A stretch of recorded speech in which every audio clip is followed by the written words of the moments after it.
It's Delina Watson again. And today I wanted to talk to you about grief and specifically how grief relates to this time of quarantine while we're all in this virus pandemic. So, the first thought about grief is, what have we lost? Now, some of us have experienced actual deaths of loved ones, of friends, maybe coworkers, people we know. And so that is probably the most obvious kind of loss.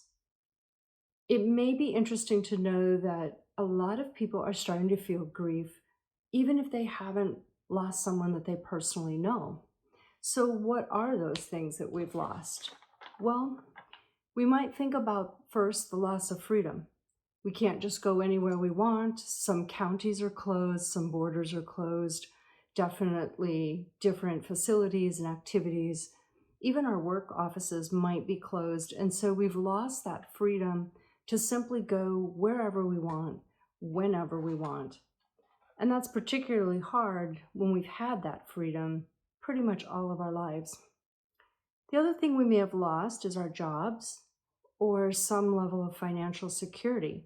And that might be the financial security of today and a paycheck right now, or that might be the financial security of seeing what's happened to retirement accounts and the stock market and the unsettledness there because no one knows how long this is going to go on.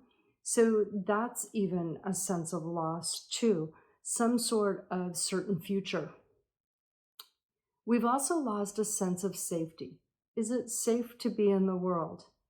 Is my money safe? Am I safe? Am my kids or my loved ones safe? Are we safe from the virus? If we get it once, are we safe from getting it again? So all these are unanswered questions and can lead to that sense that things are not safe in the world. The other thing that we may have on our radar for having lost something is this sense of the future. Perhaps you started 2020 with an idea of how you were going to take vacations this year, events that you were going to go to, maybe even just how you were going to build and secure yourself a future for years down the road. And at this moment, all of that has been put on pause, and we really don't know where that's going to go. So what can we do? What do we do with the sense of grief? And maybe even it's coming out for you in a little bit of depression or malaise, fatigue. So what can we do? The first thing is to just simply acknowledge it.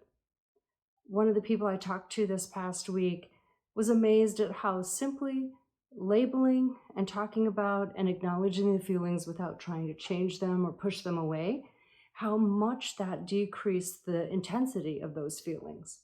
So our first line is to just simply acknowledge this is grief. We have lost things, and maybe we're continuing to lose things yet.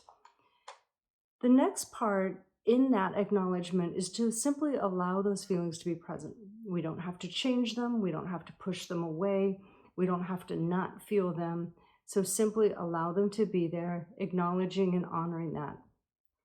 Then you might want to journal about them or do some kind of creative writing or song lyrics or some sort of creative art project.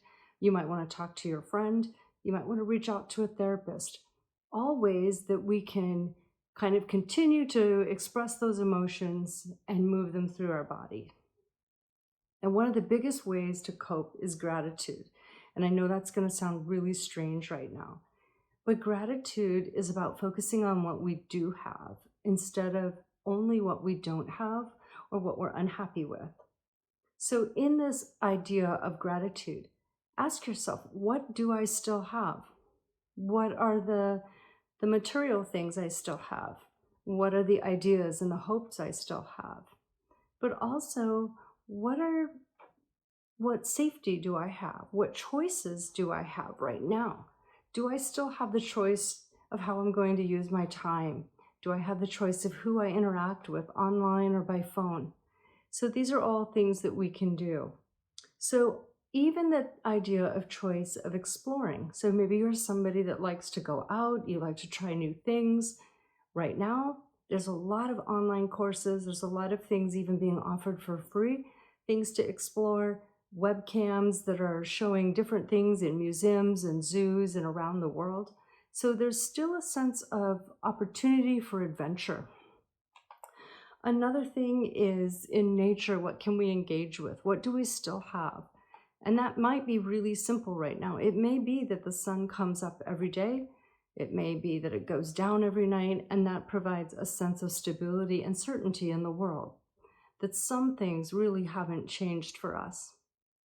Another way to deal with grief is perhaps your own spiritual practices, and whether there's times of meditation or prayer or certain words or songs that you repeat, those can all be of huge comfort right now, as well as reaching out to your faith community. And the last one is some rituals. The idea that you can take those losses and give them honor. And maybe that is a ritual of writing a poem to yourself or a letter of what you have lost and letting it go. Another ritual is often burning, a burning ritual where you might write down the losses on a piece of paper and then one by one name them and put them into the fire. The idea of ritual is simple.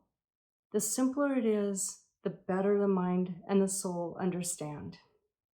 So I hope that this gives you a little bit of validation that we are in a time of grief as well as upheaval, and a little bit of validation of things that you can do to manage your grief.